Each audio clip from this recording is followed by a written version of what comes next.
Okay, today is the 11th of July 2023, and we want to continue looking at the topic probability. Okay, so here is a recap. Yesterday we said probability is between 0 to 1, 1 being an impossible event and 0 being an impossible event and 1 being a certain event. Okay, so I showed you the scale. Okay, and then we went on to talk about dependent events. So we had an example where you have pegs in a bag.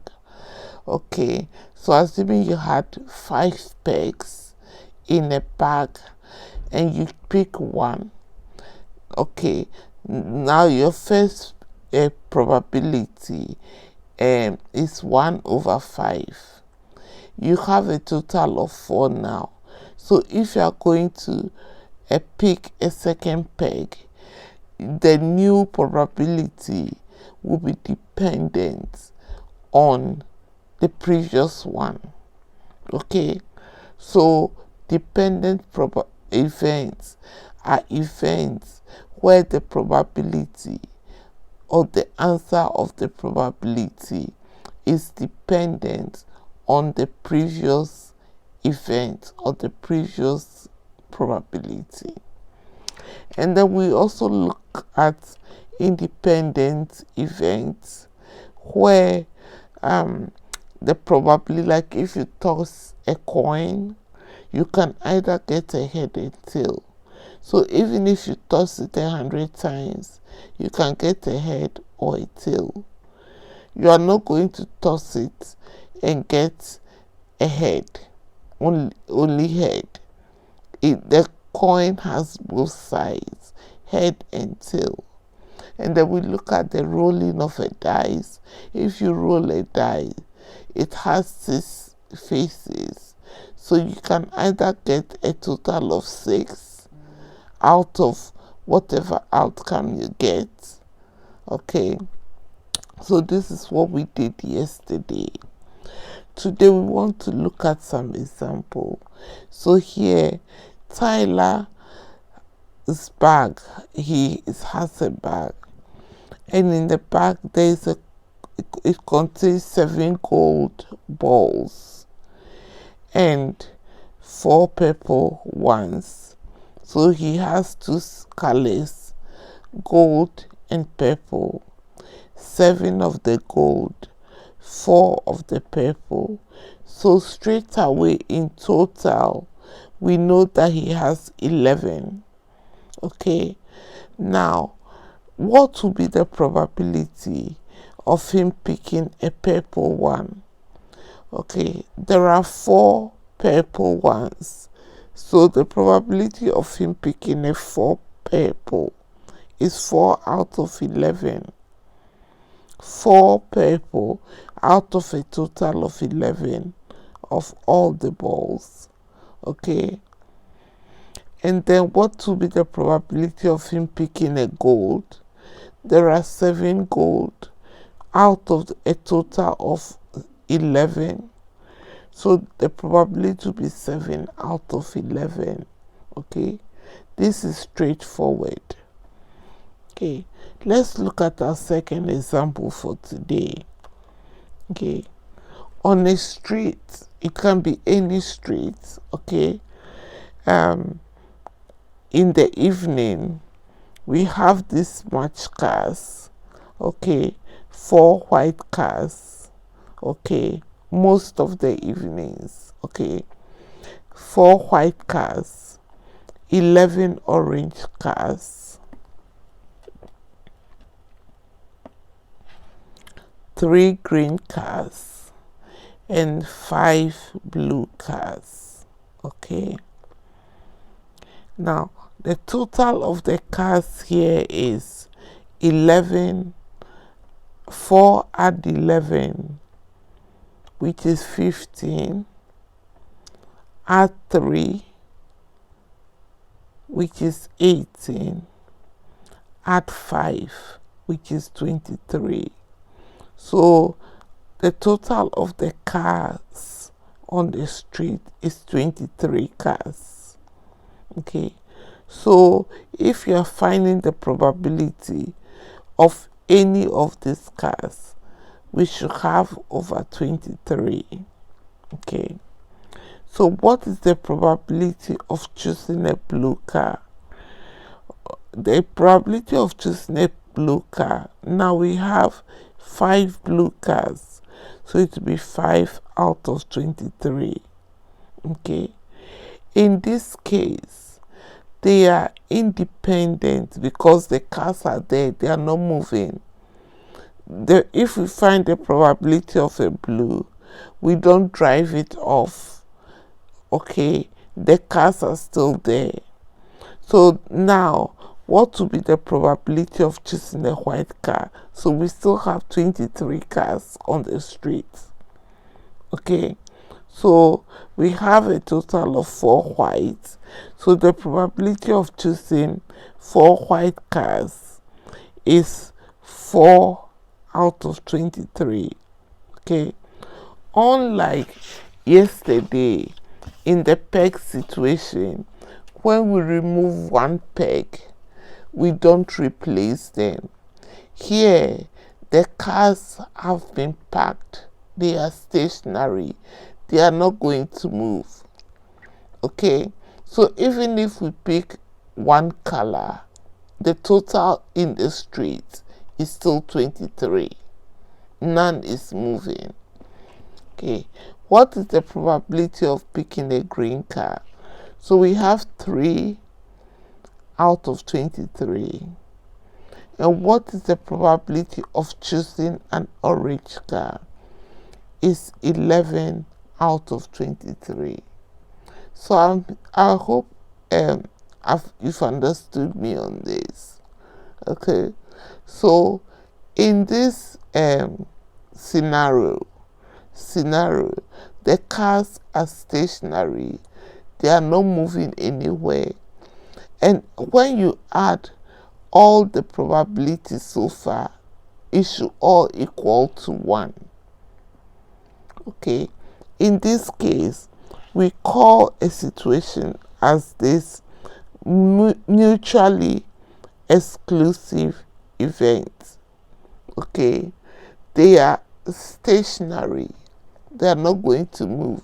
So the probability of getting a white car, which is 4 out of 23, okay, plus an orange car, 11 out of 23, plus a green car, which is 3 out of 23, plus a blue car, 5 out of 23.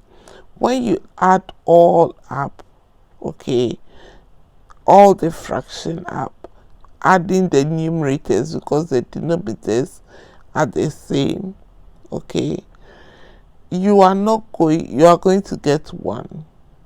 Okay, you are going to get 1. Okay, in this case it's called mutually exclusive effect. You choose a probability, but the situation is still the same. Okay, now let's look at our next example. During a period of a month, a neighborhood family's dinner, okay, consists, okay, so in the evening, assuming they were trying to pry into people's affair, okay, in this way, maybe there was a survey, what kind of dinner do you take? So in a period of a month or over a period of 30 days, they found out that some families in that neighborhood or on a street, okay, or maybe they chose 3 streets, and they in that neighborhood some families had takeaway, okay, and then the ones who had takeaway was 0.16. Another family, other families cooked, and the probability was 0.28.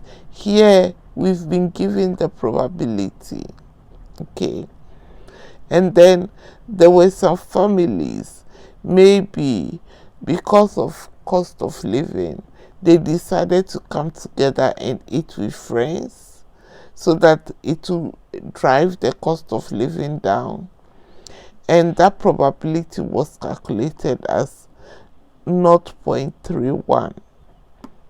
And then the rest of the families, maybe they bought processed food from the supermarket and just put it in the oven, okay, and then that was their dinner, okay, maybe pizza from the supermarket, or fish fingers, or chicken nuggets, or chicken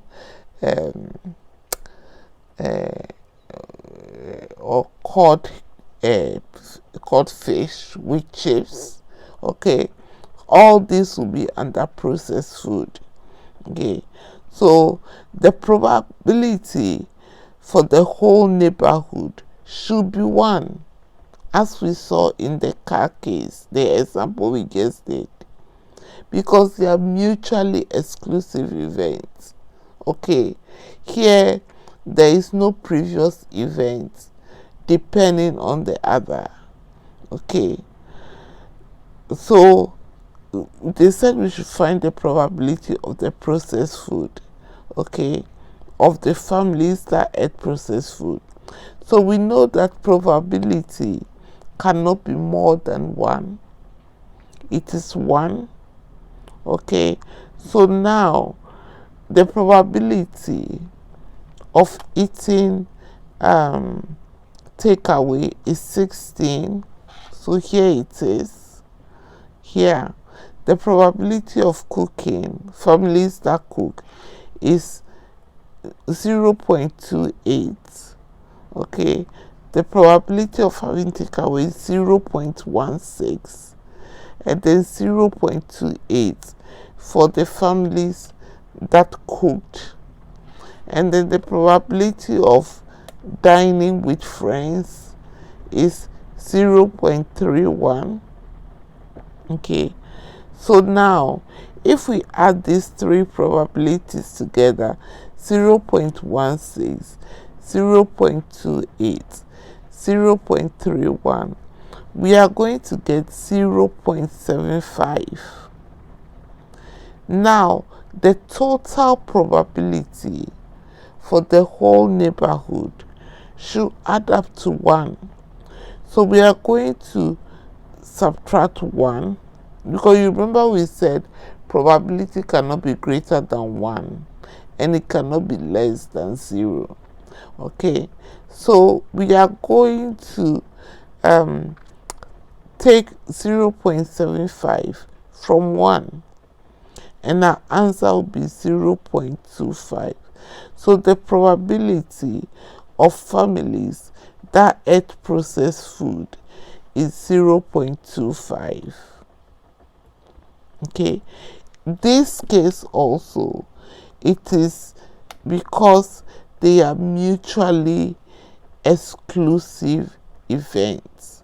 Okay, what happened in a household, or what happened with a set of families that are cooking, does not affect other families, because it's still the same number of families in the area. It's not like, oh, one family took takeaway and then we put them on the side, like in the peg place, in the peg situation, or in the independent event situation. Okay, so these events are called mutually exclusive events. Okay, so the probability of each case, we add them up and subtract them from 1. Okay, and that will be 1 minus 0.75. So the answer will be 0.25. So that will be our probability of families that eat processed food. Probability is a beautiful topic if you understand it. Okay, it is very easy to understand, but at times too it confuses students. Okay, that's why I'm taking my time to explain it to you. Okay, so to help me with this, I would like you to go back and watch yesterday's video. Okay, and then watch today's one. Yesterday's video and today should be a continuation of each other, so watch today's one as well. Tomorrow we'll look at some simple questions, and to give us more understanding of what we've learned. Don't just watch the video and walk away. When I read a book, after reading for like 30 minutes, I will pause and I'll ask myself, what have I read? What have I learned? What is the author trying to say to me? Okay, and you at times you can read between the lines, even to understand things yourself. Don't just learn and throw the book away and walk away. When you watch a video, take your notes, sit down and think about this, what you have just watched. Okay, thankfully the videos are not much, so even if you watch a 30 minutes video, sit down for like 5 to 10 minutes and just try and write out what you've learned. It will help you a lot, not just in maths but in other subjects. Okay, by doing that you retain most of the information, and the way if you retain them, it's difficult to forget. Okay, so if you watch a question being solved, you can go away and then take a clean paper and try and see if you can solve it yourself. If you can't, then you go back and watch the parts that you couldn't do. Okay, and if you do that 2 times, you've got it. It will stick with you for life.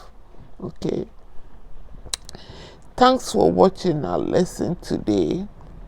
Okay, and hopefully tomorrow we will solve some more questions on probability.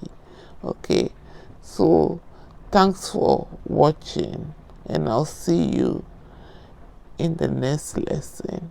Bye.